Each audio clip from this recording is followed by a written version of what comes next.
main reactor. Disengage the auxiliary shield batteries first. Get warmed up!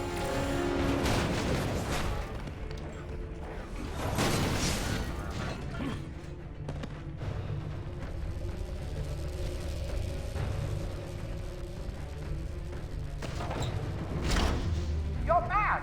You'll kill us all!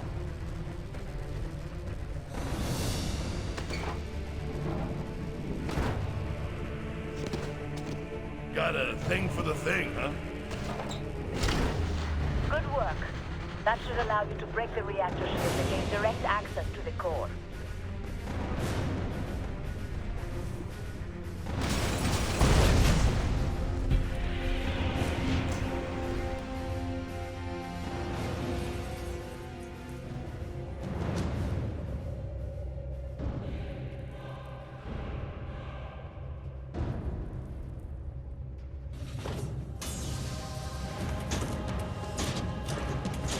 Punch, break, destroy. Is that all you simpletons know how to do? Very well. I can converse with you on that level, if need be.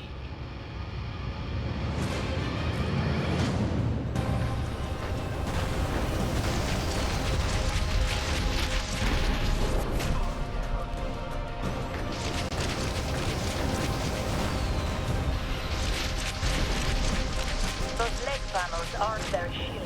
Is he vulnerable there?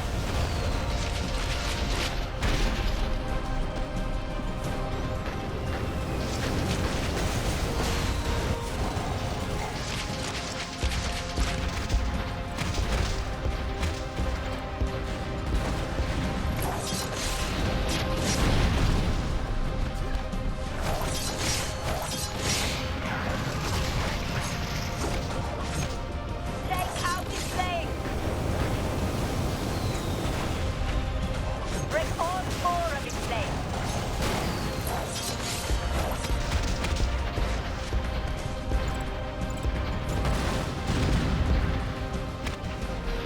I got my bub.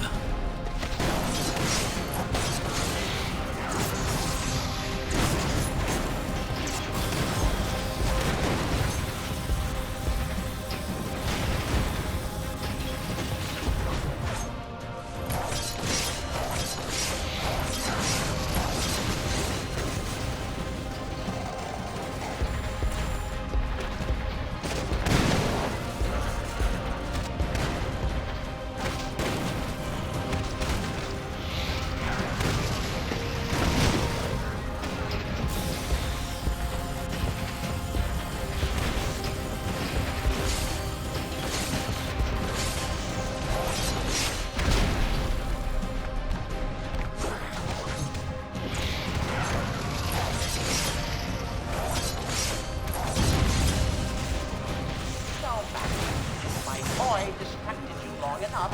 I'm clear of the blast. I want you to be so fortunate. That did it! Now run!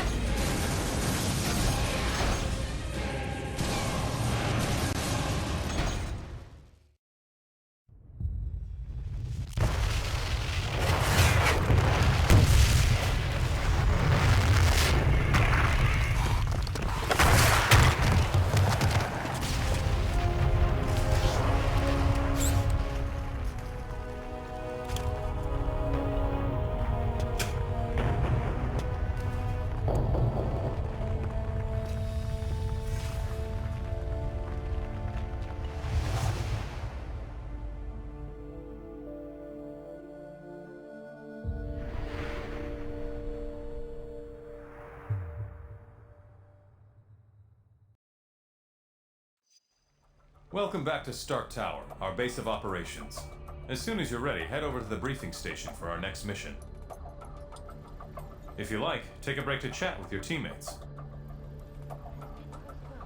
Try the new sim console for training scenarios, or to run simulations of previous missions. You can also access the review terminal to study up on intel, or unwind with a trivia game.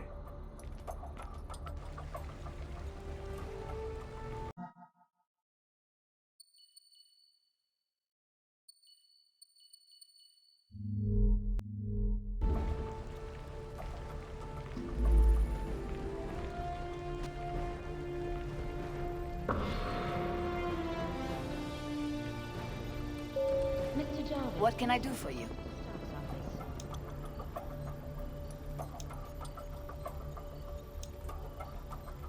Nothing special. SHIELD likes to keep close contact with the superhero community, and since I straddle those two worlds, I bounce back and forth quite a bit.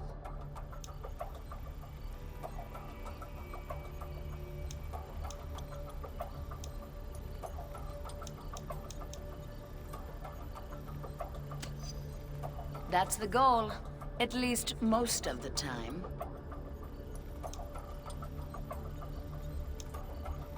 Not really. Enjoy the silence. It rarely lasts.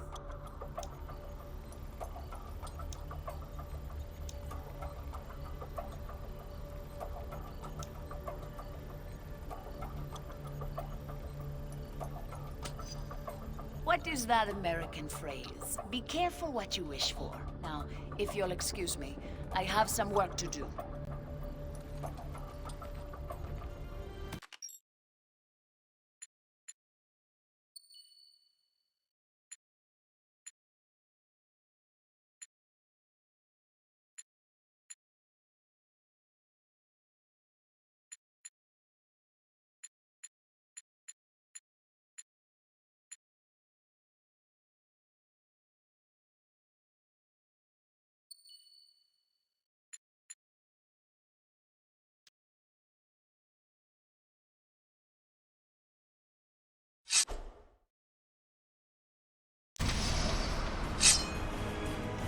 Welcome to the simulator. Here you can hone your skills in a safe environment that replicates challenges you may face in the field. This first program focuses on your basic combat abilities. Try different tactics on the various enemy types.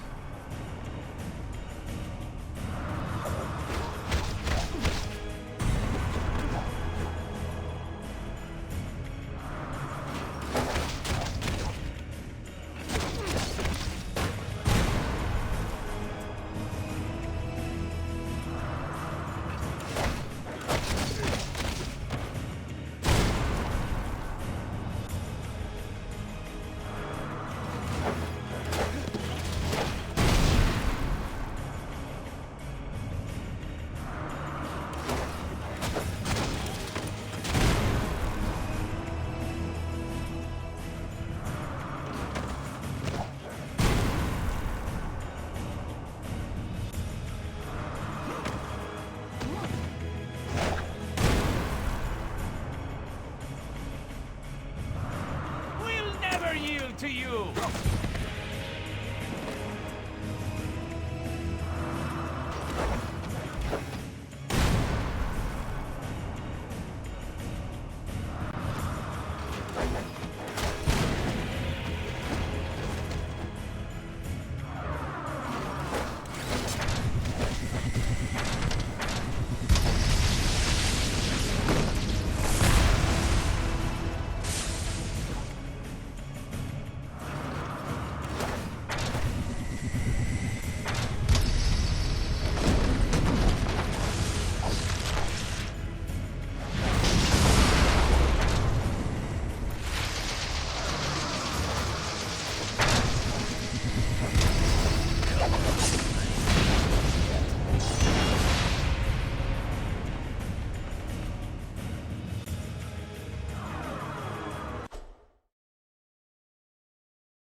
Stark Enterprises current stock price $48.23, down 64 cents. Don't tell me this thing deleted my spreadsheet again. Come on.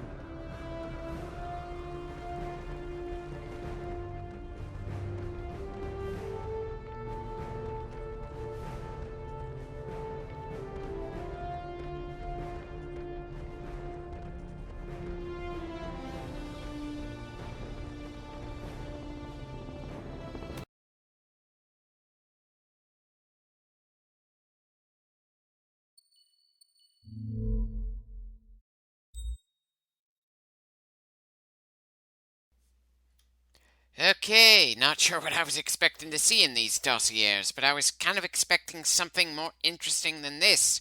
It's mostly just reiterating things that people who are already fans of these characters would already know. Granted, Captain America was still kind of a B-tier character at the time this game was made. He hadn't quite gained the jump in popularity that the Marvel Cinematic Universe would give him. The same with Iron Man. And I can't help finding it interesting that the two main guys in the Marvel Civil War were, not really among the most popular comic book characters of their time. I mean, compare that to DC, where if they want a Justice League story where they split down the middle, they will absolutely make sure that one side has Batman and the other side has Superman. I swear it's like that company sometimes forgets that they supposedly have a trinity of major foundational characters, and that characters outside the orbit of those big two exist. Yeah, really doesn't feel like Fury's notes are anything all that interesting to me here. Maybe I'm just asking for too much. I certainly don't remember anything like this in the first Marvel Ultimate Alliance. It might have helped considering a lot of those characters I just do not know nearly enough about. And it's not like I looked at the character bios in the first X-Men Legends or any of the Batman Arkham games as far as I remember. Those characters are already pretty damn familiar to me, so I wouldn't learn much of anything reading those. Maybe it's just targeted at a different part of the audience than me, so I still kind of appreciate that they've got it in the game.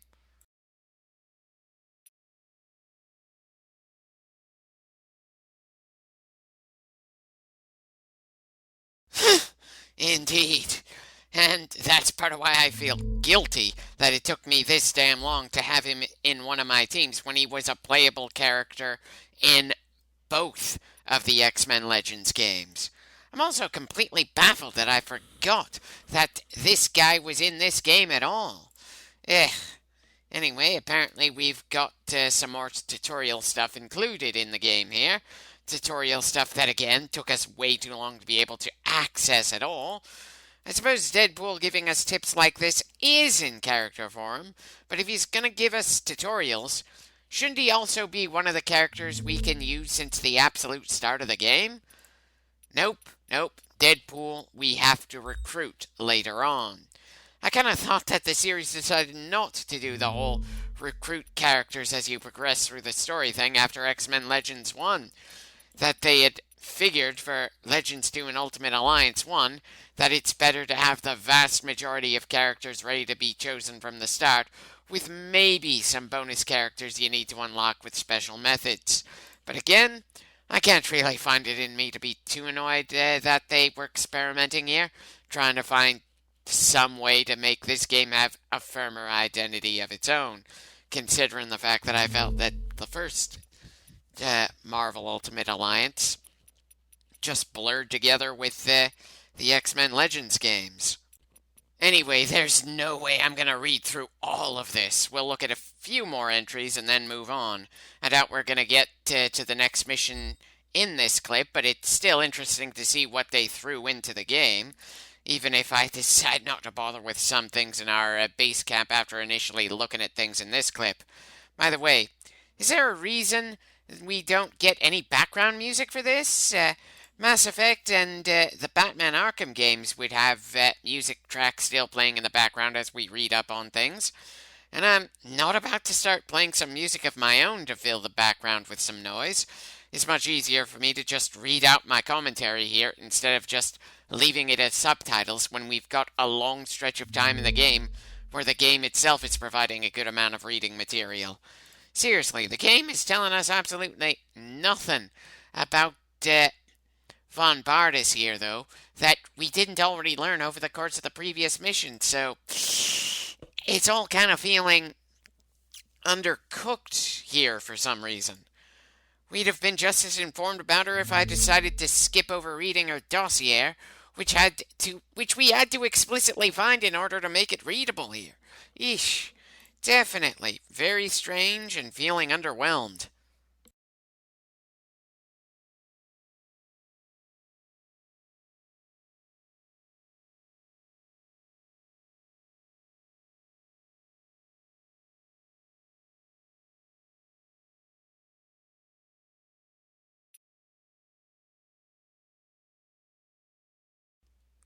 Great. Even as Fury is praising Thing, he's insulting him. Considering he's my favorite member of the Fantastic Four, I feel a little annoyed by that, but then I don't really feel much of anything for Sue or Johnny Storm, and I veer between apathy and annoyance when it comes to Reed Richards, so I suppose it's not all that much of a competition there. Not like the absolutely stiff competition it is to be a favorite X-Man character. I just avoid picking some members of that team more because in a given game they don't do them especially well, or they are done so inconsistently in most media that it's ridiculous. Seriously, Storm is either brokenly capable or barely able to hold her own. There is no middle ground. By the way, anyone else notice that Wolverine is getting a hell of a lot more written about him than a lot of the other entries we've seen so far?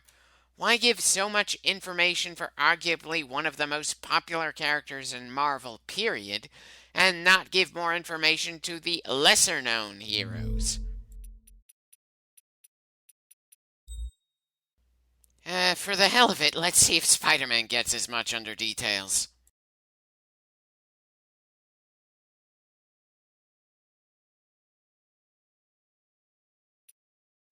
Approximately the same amount of detail. Again, why do the two most popular characters in the comic company get more in their text entries than the guys who the audience probably doesn't know anywhere near as much about?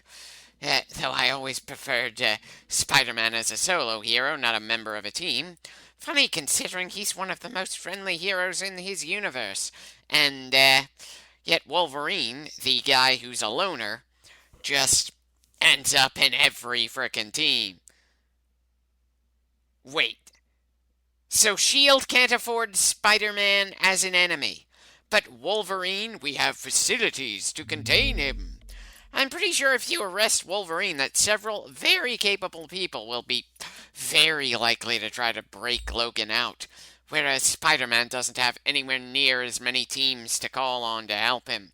Seriously, why did they make the guy who's most known for being a loner into someone who's been a member of pretty much every team in the Marvel Universe at some point or another? That part of the whole Wolverine publicity thing really felt like it unintentionally damaged part of the character's characterization.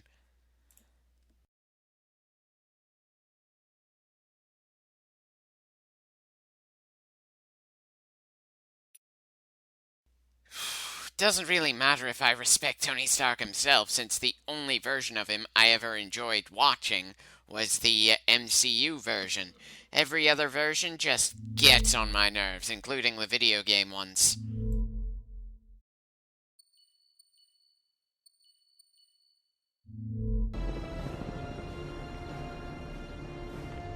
The President today admonished the House for not passing a law that would have affected any superhumans who caused damage to government buildings or property. Everyone's watching the world's first superhero reality show, The New Warriors. So far this season, you've seen the New Warriors save a small town from talking zoo animals. I'm a stinking silverback gorilla, okay? Don't talk down to me. Take out world-famous villains like Tiger Shark and Armadillo. Hey, which one of you guys hits the hardest? And even fight the insidious influence of the Corruptor. You're holding me back. I should be an Avenger by now. But this week, you'll see the New Warriors as you've never seen them before. Live. Who the is that? See the drama unfold as it happens. This Thursday at 8 p.m. Eastern. Broadcasting live from parts unknown. Cleaning up America, one small town at a time. Don't miss The New Warriors. Ah, hair puller! We've got a hair puller here! Check your local listings.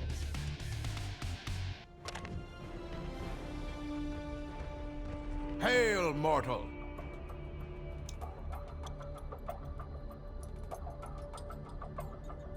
Little hath changed of late. My father Odin continues to punish that vile Victor Von Doom and my brother Loki for their treachery of years past.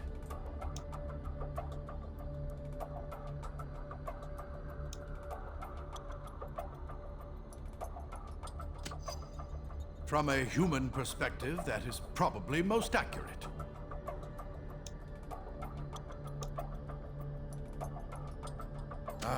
Well, a long tale, my friend. Best told over a good meal. I shall regale you with it another time, perhaps.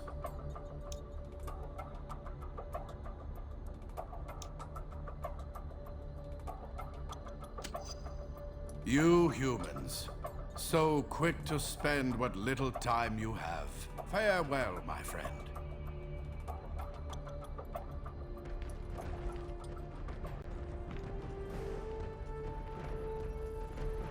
Hi there.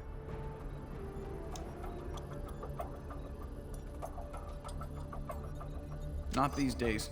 Firestar and I graduated, so to speak. And the team's current direction, well, let's just say I don't have any interest in being part of a superhero reality show.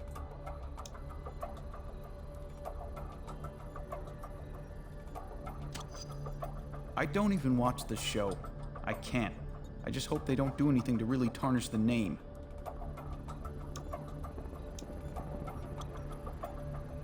It's true. I used my powers against my dad to protect myself. It was wrong, and I willingly paid the price.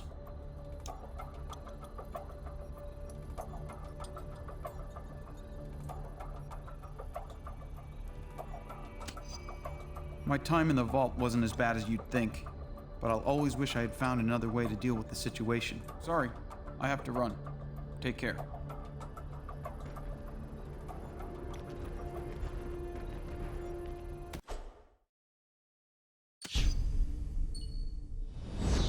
Oh, good God, this trivia game was designed as if there were 4 players.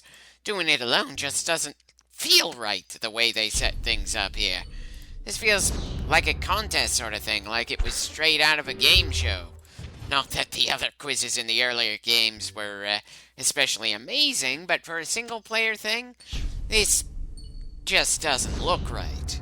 And again, what's with the lack of background music? Is that an emulator fault, since technically speaking, the PS3 emulator I'm using claims that this game isn't quite fully playable yet for some reason? Or is that an issue with the game's original release, that they didn't have music tracks in some of these side material things? Seriously, you'd think they'd have some kind of game show style theme here. And apparently, if you get an answer wrong in this game, they don't tell you what the actual answer is, which makes it less informative than the other quizzes in the earlier games. Why did they remove that?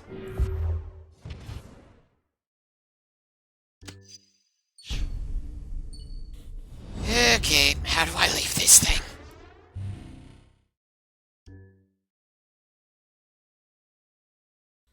Definitely exit. Wait, why did I not exit? I don't want to be in this minigame anymore.